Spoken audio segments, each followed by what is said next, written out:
Hello guys, welcome to my YouTube channel and Facebook page. তোমরা সবাই কেমন আছো গাইস? আশা করি তোমরা সবাই ভালো আছো গাইস। সকাল সকাল আমি আমার শখের কবুতরগুলোকে যত্ন শুরু করে দিলাম। সত্যি কথা বলতে কি, শখের যে কোনো পোষা প্রাণী থাকলে তাদেরকে আদর যত্ন না করলে ভালো লাগে না। সেই জন্য তাদেরকে আগে সকালে খাবার দিতে শুরু করলাম, দেখতে পাচ্ছ গাইস।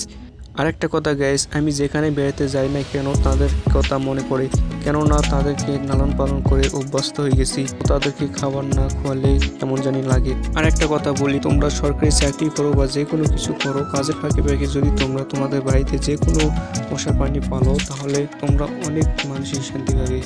তোমরা যত দুঃখ কষ্ট অনুভব করো তাদের কাছে গেলে এবং তাদেরকে লালন পালন করলে, যে মুহূর্ত দুঃখ কষ্ট থাকবে তা আর কিছুই মনে করবে না।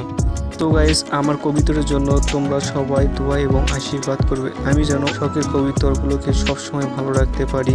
এবং আমার জন্য দোয়া এবং আশীর্বাদ করবে, ভবিষ্যতে আরও ভালো কিছু করতে পারি। আর একটা কথা গাইস, আমি নতুনকে বেশি বেশি করে সাপোর্ট করো, আমি যেন তোমাদের জন্য ভালো ভালো ভিডিও নিয়ে আসতে পারি। আর প্লিজ চ্যানেলটি সাবস্ক্রাইব করো আর কমেন্ট করে বলো ভিডিওগুলো কেমন লাগছে তোমাদেরকে। তো গাইস, আবার দেখা হচ্ছে কোনো ভিডিওতে। তো দিন তোমরা সবাই সুস্থ থাকো, ভালো থাকো। Tata, bye bye.